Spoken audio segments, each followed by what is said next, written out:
This mysterious story that happened in early 2021 instantly spread around the world.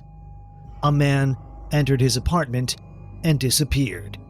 No one else went to his apartment after that. The man couldn't be found for more than a month, but what happened next shocked the whole world. In this video, we'll tell you how a person can disappear in their own house and then surprise everyone after a long time. On January 9th at 3 p.m., he sent a weird message to his niece.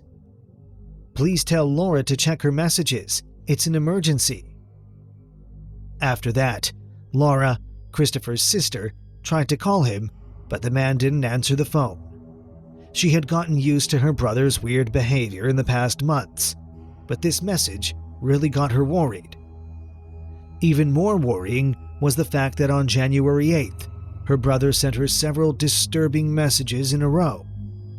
He said that he had heard explosions outside of his apartment in one of them. In another one, he wrote that a car with loudspeakers drove past his house, urging Trump supporters to go out into the streets. His sister and other relatives waited for several days, hoping that Christopher would get in touch with them. None of them could go to his place because all his relatives lived in other cities. But he still didn't answer their calls, and on January 11th, the relatives decided to contact the police. However, the local police were reluctant to look for Christopher. According to them, nothing indicated that the man could be in any danger. Losing all hope that the police would do anything, the family decided to hire a private detective, Scott Williams. They also came to San Francisco to participate in the search. The detective first went to Christopher's apartment. The door was locked from the inside. There were no signs of any struggle, no missing items. Everything looked as if the man had just left the house. But why was the door locked from the inside then? Next, the detective studied the recordings from the security cameras installed in Christopher's house. And that's when everything got even weirder. The recordings showed that in the evening of January 8th, the man entered his apartment and hadn't left after that. Then Williams suggested that Christopher could have used an emergency exit. The detective examined the footage from the cameras showing that area and saw no signs that the man might have left his apartment that way. This confused everyone even more. Christopher came home, didn't leave his apartment, but he wasn't in the apartment. How was that even possible? By that time, the police, pressured by his relatives, had finally taken up this case and started conducting their own investigation. They examined the apartment and couldn't figure out what happened to Christopher. All of this attracted widespread public attention to this mysterious story of Woitel's disappearance. The police and private detectives started to recreate Christopher's last days before he disappeared. They learned from his relatives that Woitel was a very generous person and always helped those who needed it. He often allowed homeless people to spend the night in his apartment. One of these homeless people was a man nicknamed Bood. He and Christopher met a few years ago and had been in touch ever since. Sometimes, Christopher let him into his apartment to spend the night and also helped him with money from time to time. He even gave him a smartphone and paid for his mobile service. On the evening of January 7th, less than 2 days before Woitel's disappearance, Bood came to his place, as can be seen in the recordings from the cameras. The next day at 5:45 a.m., Bood left the house. He hadn't returned ever since, judging by the recordings. On the night before he disappeared, Christopher wrote an angry message on Facebook. The police found out that Bood had somehow gained access to Christopher's social media account and sent messages to his acquaintances, the contents of which were not disclosed. This made Woitel mad, and he wrote to Bood that he would no longer help him. He demanded that he never come to him again. Private Detective Williams tracked down Bood and interrogated him. First, he found out that Bood had somehow gotten Woitel's smartphone. The homeless man said that he bought it from Christopher for $100, but the relatives of the missing person were suspicious about this statement. They believed that Bood had simply stolen the phone during his visit to Woitel on January 7th.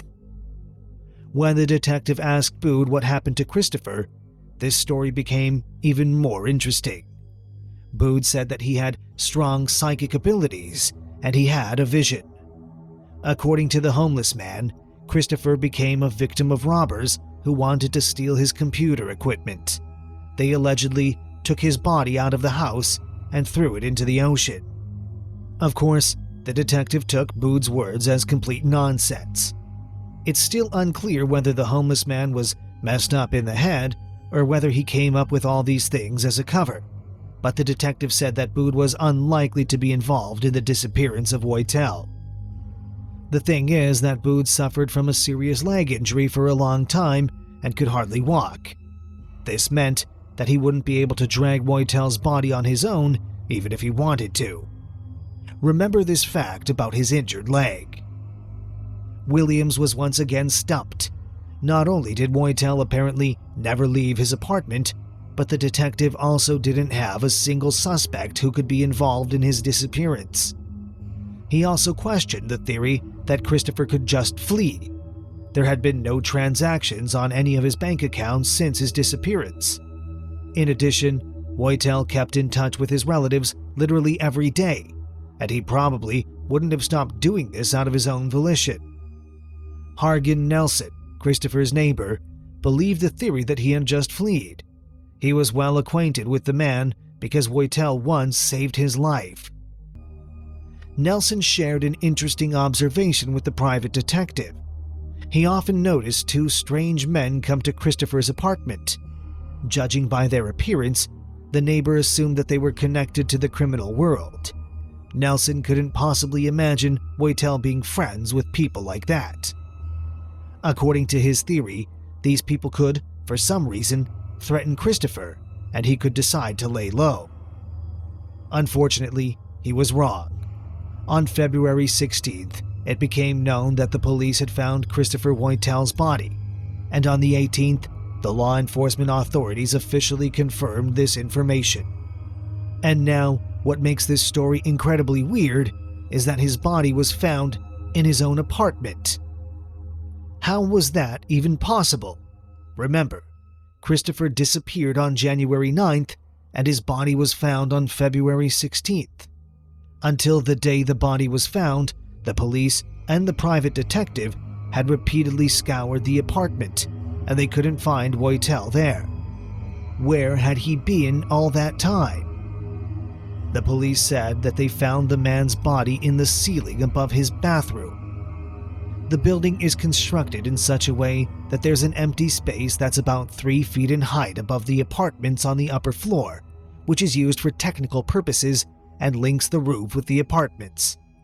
Apparently, neither the police nor the detective had thought of looking there. The weirdness doesn't stop there. In their statement, the police mentioned that they had to call the firefighters to the place. They couldn't get to the man's body on their own, and they had to cut a hole in the ceiling. This confused the investigators even more. How did Woitel get there? Obviously, he couldn't get there from his apartment. The police's only theory was that the man got to that space through the roof. Of course, everyone was wondering about the main thing. What happened to him? Is it possible that someone killed with him and hid his body? The police said that they found no injuries or other signs that Christopher ended up being a victim of an attack. This means that he either wanted to die or he just died of natural causes. Reddit users started to analyze this mysterious situation. According to the most popular theory on the forum, Christopher died of a heart attack. He became mentally unstable in the past years. This was especially noticeable in his last messages on social media and conversations with his relatives. Woitel was in constant fear for no reason. He saw danger everywhere. Such extreme and prolonged stress at his age could negatively affect his heart, and maybe he couldn't live through yet another panic attack.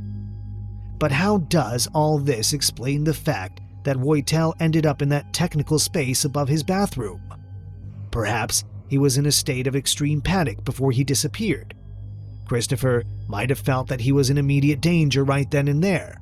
He could leave his apartment and go to the roof, and from there he could climb into that space above his bathroom. If we stick to this theory, he had a heart attack there. If we consider the theory that someone could have attacked Woitel, we are faced with one more problem. No one approached his apartment after he went inside, which is confirmed by the recordings from the cameras. The most obvious suspect in this case would be Boone, and as we remember, the man could hardly walk because of the problem with his leg. Most likely, he wouldn't be able to drag Woitel's body and hide it. The police and Christopher's relatives have not yet revealed the cause of his death, despite the fact that pathologists had to establish it in the first days after the body was discovered. This leads us to believe that he could have died of natural causes, and the family decided not to make this information public. In any case, the mysterious story of Christopher Woitel has attracted the attention of people around the world, and thousands of empathetic people around the world will remember this tragic event.